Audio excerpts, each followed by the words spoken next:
I installed the garage camera to catch the neighbor's kids stealing packages. What I caught instead destroyed my marriage. Every Thursday, same time, 10:07 a.m., a silver Audi pulls into my driveway. My wife opens the garage door from inside. A man I've never seen before walks in.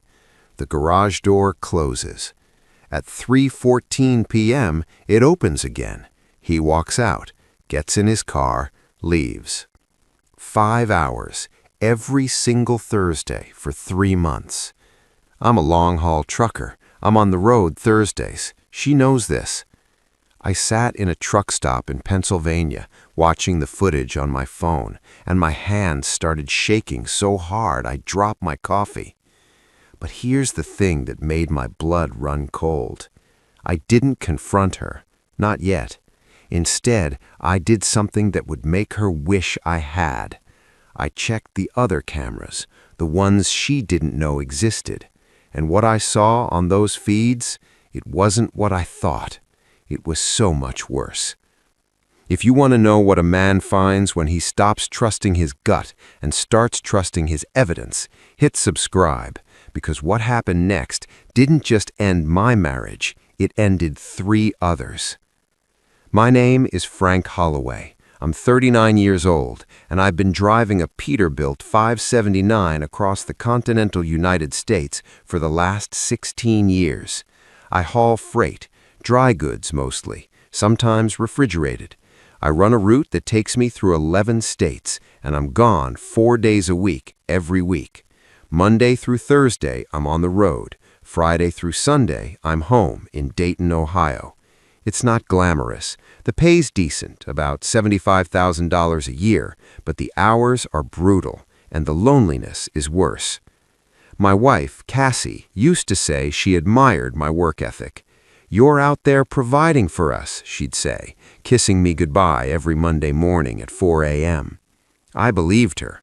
For 12 years of marriage, I believed every word. Cassie and I met at a truck stop diner in 2008. She was a waitress. I was a rookie driver who didn't know how to order anything except coffee and whatever was quick. She had this smile that made the fluorescent lights feel less harsh.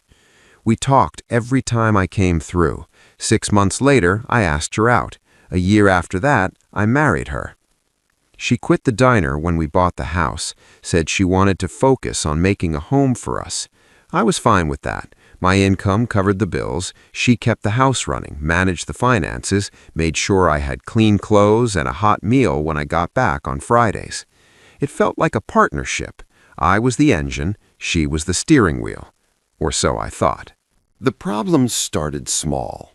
Little things, I told myself, didn't matter. She stopped texting me during the day. Used to be, I'd get updates, what she was doing, what she was cooking, funny things she saw. Then it just stopped. "I'm busy," she'd say when I asked. "You're driving. I don't want to distract you." Fair enough. Then she started going to bed early. By the time I called at night, usually around 9 p.m. when I was parked for the evening, she'd already be asleep. "Long day," she'd text. "Talk tomorrow."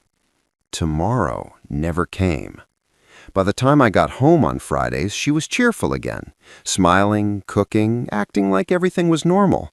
But something felt off, like walking into a room right after people stopped talking about you. The package thefts started in March. Our neighbor, 2 doors down, caught some teenager on their Ring camera swiping a delivery off their porch. Cassie mentioned it one Friday night. "We should get a camera for the garage, just in case." "Good idea," I said. I installed it the next day. A simple Nest cam, mounted above the garage door, angled to catch anyone coming up the driveway. I linked it to my phone, set it to record motion. Forgot about it. Until Thursday, April 14th. I was in a truck stop outside Harrisburg, Pennsylvania. Just finished a 12-hour haul. I was exhausted, filthy, and craving a shower that wasn't coin-operated. I grabbed my phone to check the weather for tomorrow's route. That's when I saw the notification. Nest cam, motion detected in garage, 10:07 a.m. I frowned. Cassie's car was in the garage. She shouldn't be triggering the motion sensor unless she was leaving. I opened the app. The video loaded, and my world tilted. A silver Audi pulled into my driveway, slow, deliberate, like the driver had been there before. The garage door started to open from the inside. A man stepped out of the Audi, mid-30s maybe, fit, jeans and a polo shirt, confident walk. He didn't knock, didn't wait. He walked straight into my garage like he owned the place. The door closed behind him. I stared at the screen, heart pounding, waiting for it to open again. It didn't. Not for 5 hours. At 3:14 p.m., the garage door opened. The same man walked out, casual, relaxed. He got into his Audi, backed out of the driveway, and left. I sat there in my truck, phone in my hand, trying to process what I'd just seen. 5 hours. A stranger in my house with my wife for 5 hours. I scrolled back through the app's history. April 7th, same car, same time, 10:07 a.m. to 3:14 p.m. March 31st, same. March 24th, same. Every Thursday for 3 months while I was on the road. I didn't call her, not yet. I needed to think. Maybe it was innocent. Maybe he was a contractor, a repairman, a friend. But why every Thursday? Why 5 hours? Why didn't she mention it? I opened my text thread with Cassie. The last message was this morning. I'd sent, "Love you, be safe." She'd replied, "You too, drive careful." Nothing about a visitor. Nothing about a repair. Nothing. I scrolled back through weeks of texts. Not a single mention of anyone coming to the house on Thursdays. My hands were shaking. I needed more information. I called my buddy Leon. He's a local cop in Dayton. We went to high school together. "Leon, I need a favor." "What's up, Frank?" "Can you run a plate for me?" There was a pause. "Frank, you know I can't just—" "Leon," my voice cracked. "Please." Another pause. "Give me the number." I read off the Audi's license plate from the video. "I'll call you back," he said. 20 minutes later, my phone rang. "Frank, the car's registered to a guy named Evan Pritchard. Lives in Kettering. No priors, clean record." "What does he do?" "According to his LinkedIn, he's a personal trainer." My stomach dropped. "Frank, you okay?" "Yeah," I lied. "Thanks, Leon." I hung up. A personal trainer. In my house. For 5 hours. Every Thursday. I didn't sleep that night. I sat in my truck, parked at a rest stop, staring at my phone. I wanted to call Cassie, scream at her, demand answers, but something stopped me. If I confronted her now, she'd have time to prepare, to lie, to cover her tracks. I needed to know the truth first. All of it. So I did something I'm not proud of. I checked the other cameras. See, the garage camera wasn't the only one I'd installed. 6 months earlier, we'd had a break-in scare. Someone tried the back door while Cassie was home alone. She was terrified, so I installed a full security system. Cameras inside and out. Living room, kitchen, hallway, backyard. I told her about most of them, but not all. There was one camera she didn't know about. In the bedroom. I installed it after the break-in, mounted it inside a smoke detector on the ceiling. It wasn't about spying, it was about safety.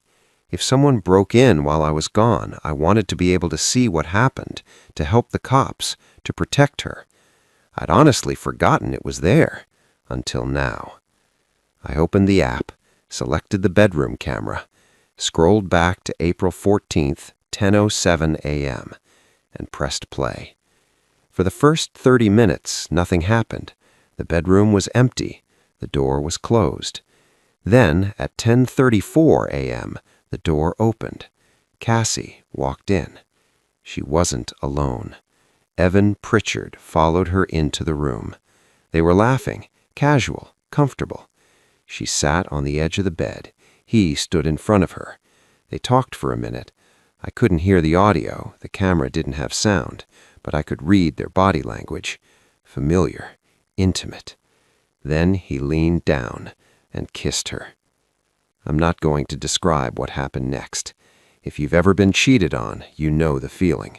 If you haven't, I hope you never do. I watched for 5 minutes. Then I stopped the video. I didn't need to see more. I sat there in my truck in the dark and felt something inside me break. Not my heart, that was already gone. My trust, my belief that the life I'd built meant something. 12 years, gone. I didn't cry, I didn't scream. I just sat there, staring at the ceiling of my truck, and felt nothing. Emptiness, like someone had scooped out my insides and left the shell. Then, slowly, the numbness turned into something else. Clarity. I wasn't going to confront her, not yet. I was going to do this right. I was going to gather evidence, document everything, build a case so airtight she couldn't lie her way out of it. And then, when the time was right, I was going to burn her world to the ground. Over the next 2 weeks, I became a different person. I didn't call Cassie as much, kept the conversations short, polite. How was your day? Good. Yours? Long. I'm tired. Talk tomorrow. She didn't notice, or if she did, she didn't care. Meanwhile, I was building a file. I downloaded every video from every camera, organized them by date. I tracked Evan's visits, every Thursday like clockwork, 10:07 a.m. to 3:14 p.m.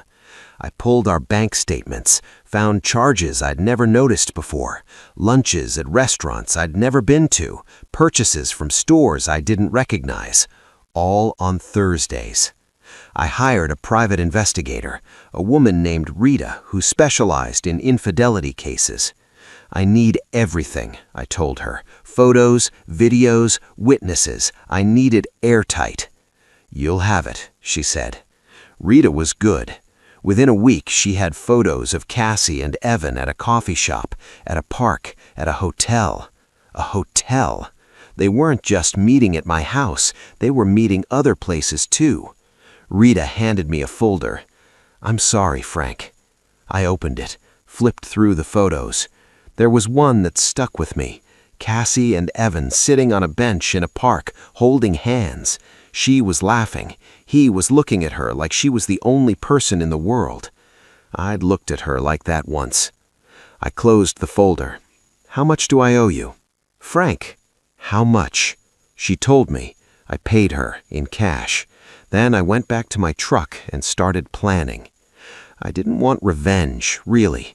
I just wanted the truth to come out, cleanly, publicly. I wanted her to face what she'd done. So I did something I'd never done before. I took a Thursday off. I told my dispatcher I was sick, needed a personal day. He grumbled, but approved it. On Thursday, April 28th, I woke up at 5 a.m. in my own bed. Cassie was still asleep beside me. I got up quietly, made coffee, sat at the kitchen table. At 6 a.m., she came downstairs. Frank, what are you doing home?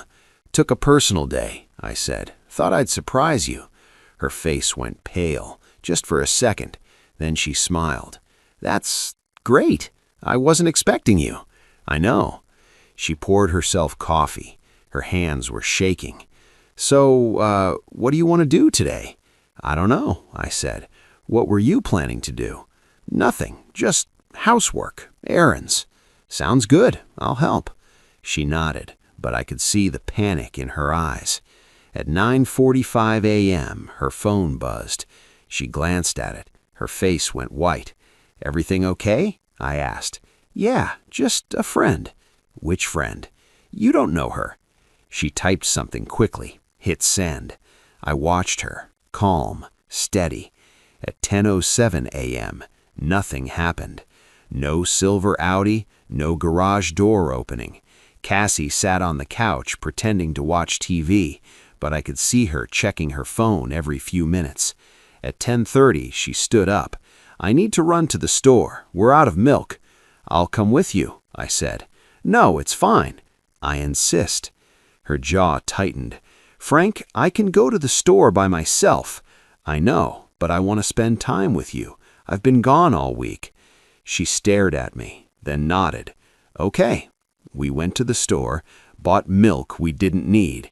The whole time, her phone kept buzzing. She didn't check it once. That night, I made dinner. Spaghetti, her favorite. We ate in silence. Finally, she spoke. Frank, is something wrong? No. Why? You're being weird. Weird how? I don't know. Quiet. Watching me. I set down my fork. Cassie, if there's something you need to tell me, now's the time. Her eyes widened. What are you talking about? I'm talking about the truth. Frank, who's Evan? The color drained from her face. I don't know what you're talking about. I pulled out my phone, opened the garage camera app, pressed play. The video filled the screen. Silver Audi, garage door opening, Evan walking in. Cassie's hands started shaking. Frank, I can explain. Explain what? That you've been fucking another man in our house every Thursday for 3 months? She flinched. It's not what? Not what it looks like? I pulled out the folder Rita had given me, dropped it on the table. Photos spilled out. Cassie and Evan at the coffee shop, at the park, at the hotel. She stared at them, then at me. Frank, please. I'm filing for divorce, I said. Tomorrow. My lawyer already has everything. Her face crumpled. Frank, no. We can fix this. There's nothing to fix. You broke it. You broke us. I stood up, grabbed my keys. Where are you going? Anywhere but here. I walked out. I didn't go far, just to a motel off I-75. I sat on the edge of the bed and finally let myself feel it.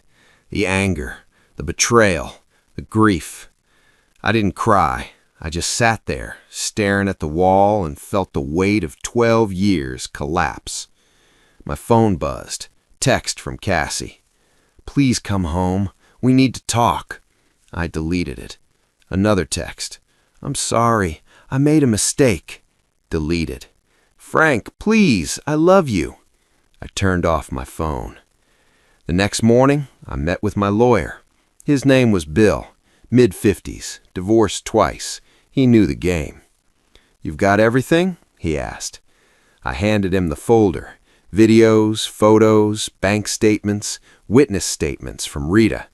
He flipped through it, whistled. Frank, this is airtight. She won't have a leg to stand on. Good. You want to go for fault-based divorce? Yes. In Ohio, you can file for divorce based on adultery.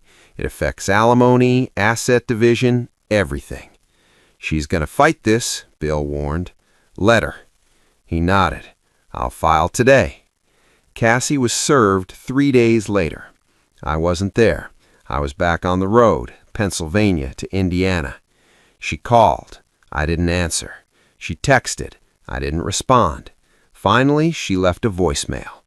Frank, please, just talk to me. I know I messed up, but we can fix this. We can go to counseling. We can... I deleted it halfway through. The divorce took 6 months. Cassie tried everything. Denied the affair, then admitted it, but called it a mistake, then blamed me. You're never home, Frank. I was lonely.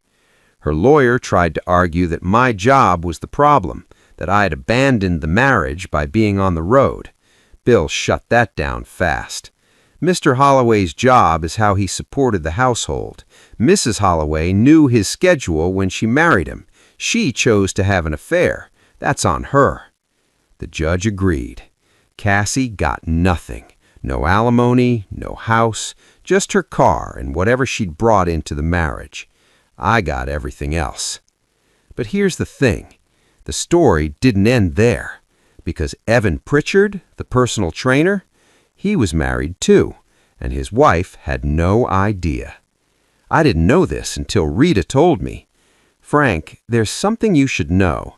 Evan's married. 2 kids. His wife thinks he's at the gym on Thursdays. I stared at her. Does she know about Cassie?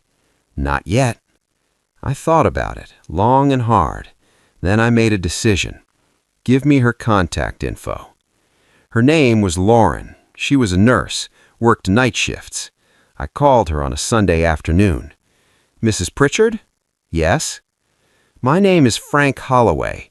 You don't know me, but I need to talk to you about your husband. There was a pause. Who is this? I'm the husband of the woman your husband's been sleeping with. Silence. I have proof, I continued. Photos, videos, dates. I'm not calling to hurt you. I'm calling because you deserve to know the truth. Her voice was shaking. Send me everything. I did. Lauren filed for divorce 2 weeks later. Evan lost his job, his reputation, his family. Last I heard, he's living in a studio apartment in Columbus, working at a Planet Fitness. Cassie moved back in with her parents. She's working at a call center. I heard through mutual friends that she tried to reach out to Evan after everything fell apart. He blocked her. Turns out, when the affair stops being exciting and starts being expensive, people show their true colors. As for me, I'm still driving, still on the road Monday through Thursday, but I sold the house, bought a small condo, just for me. I don't date, don't trust easy, but I'm not bitter. I'm just careful. I learned something through all of this. Trust isn't about believing people. It's about knowing who deserves it. Cassie didn't, and I'm okay with that. I still have the cameras, all of them.